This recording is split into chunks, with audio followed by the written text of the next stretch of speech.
Hey everyone, welcome back to Rudy's 1/6 World, and today's video is going to be a little bit different. We're going to call it a yearly special, one of two that should be coming out, and it's not going to be our typical review or typical first thoughts breaking news video. And before we get into it, first of all, I hope you're all having a great holiday season. And as we head into the end of the year, I think it makes sense to do a little recap and look at what I consider to be the best 5 figures I've picked up this year. Now, this is the first time I'm doing this, so I debated whether or not to do figure by company or figure by genre, but at the end of the day, I thought let's just talk about the best figures I've added, period. And I will try to limit so they aren't all Marvel figures or Gangsters Kingdom figures. And with that in mind, these are the top 5 figures that I have added to my personal collection. So it is possible some of these are going to be older figures that weren't released this year at all. Just keep that in mind if I mention a figure that might be older. And I will say there were 2 figures that snuck onto this list literally from this week, and they just edged out some figures that I had already locked onto. Also, I am focusing on figures I have reviewed on this channel, that way you can see the reviews for those if you're interested. So, before going into the list, there are 2 figures that get an honorable mention, and trust me, it was hard to decide which to leave off, but these deserve some recognition. And first up, from Dan Toys and their Gangsters Kingdom line, Nelson, the 2 of Spades. Just a ton of fun to pose, and you have to love the detail work on the accessories and the clothing. It was just a really impressive figure, and I think that's what you'll see on the figures on this list. It's not just one element that makes them stand apart. It's really the entire package, and I think that was true for Nelson. The second figure that deserves honorable mention had to be, without a doubt, Captain Benjamin Sisko from X06, and he was on the main top 5 list until the very end. But there was another X06 figure that just pushed him out, but doesn't take away from the package that X06 put together here for Captain Sisko, with the multiple accessories, the great work on the uniform, the sculpt, the posability, all have to be acknowledged. And I did think he was a highlight release this year. But let's get onto the list itself, and it's a total amalgamation of universes, including Marvel, Star Trek, Gangsters Kingdom, and even modern military. So for this video, let's just pretend that the Discovery, the USS Discovery, had some kind of universe-shifting event as they triggered a spore drive and it pulled in people from all across the universes. Or maybe we're in some universe-altering Secret Wars event. But regardless, first up, let's start with number 5 on the top figure list, and that is going to be the Hot Toys Black Widow figure from her solo movie. This figure wasn't an immediate obvious choice, particularly given that there are so many other versions of the character that Hot Toys has already released.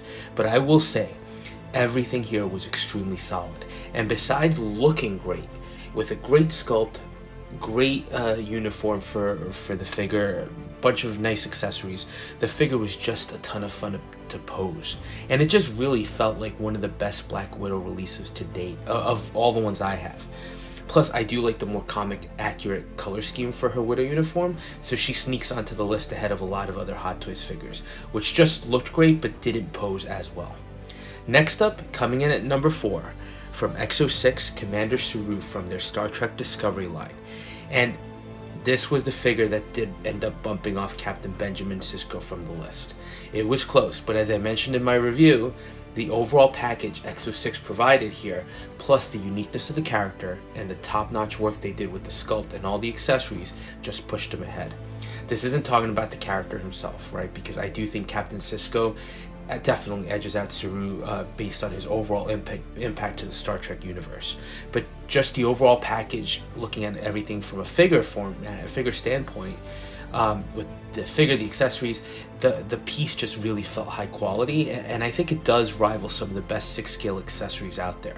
So without a doubt, I think as a figure, Commander Saru has earned his spot in the top 5 pickups of 2022.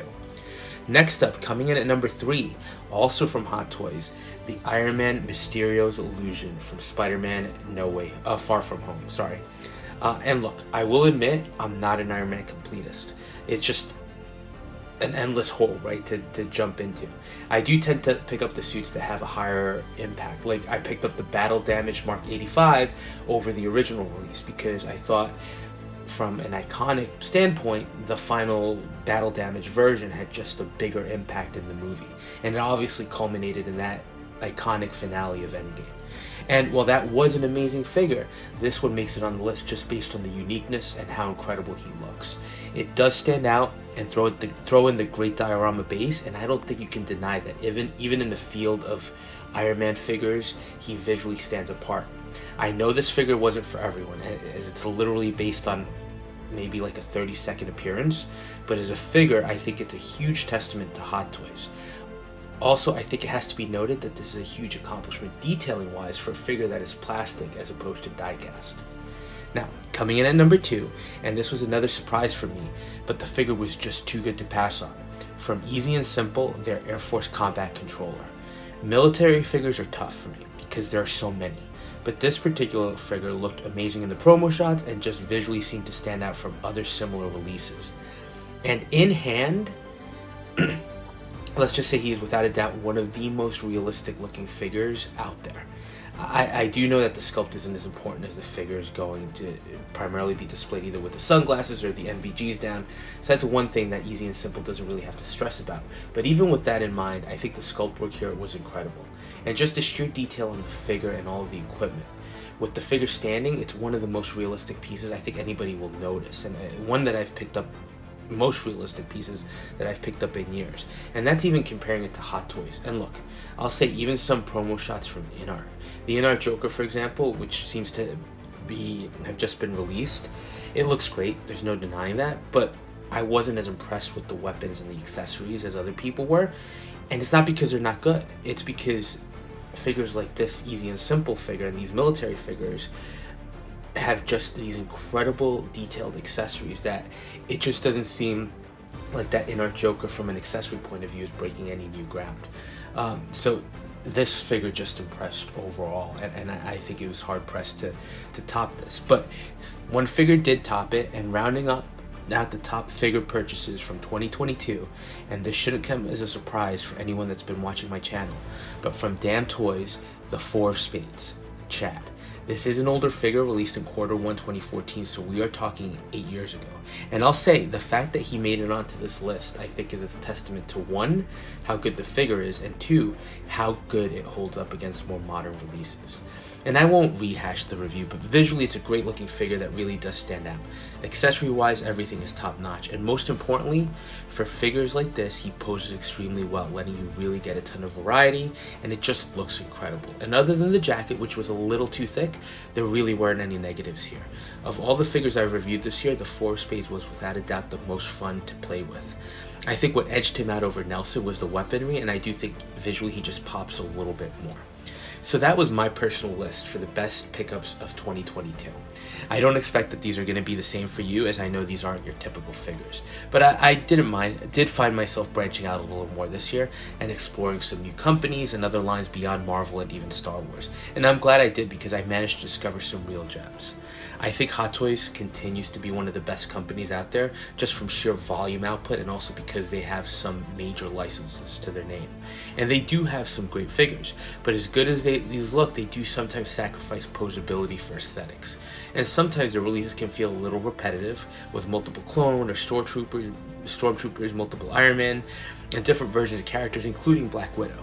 And I will post a video showcasing what I've got in order for the next year and what the top figures are that I'm looking forward to getting, and you'll see that I do still have a ton of Hot Toys on that list, so I'm still very much on board with them. But I think the real highlight for me this year was X06, and I'll be honest, they got off to a rocky start with me with Captain Janeway, but after 4 really solid releases that I've purchased, I think they're a company to watch. We talk about engagement, and their CEO is always talking to fans on social media and really providing some great insight into what's happening behind the scenes. And the turnaround time for figures are just insane. Granted, it's probably because Star Trek is a more limited license in its appeal, but what they've been accomplishing is just incredible, and price point is really competitive. And even if it does increase a little bit, I think it's worth noting how much value there is here. And I think more importantly, they seem to be constantly improving. So I think they really impressed me overall in 2022. And finally, Gangster's Kingdom as a line, just incredible. And for me in 2022, I'm not usually a person to go back and pick up older figures I've passed on unless there's an incredible deal.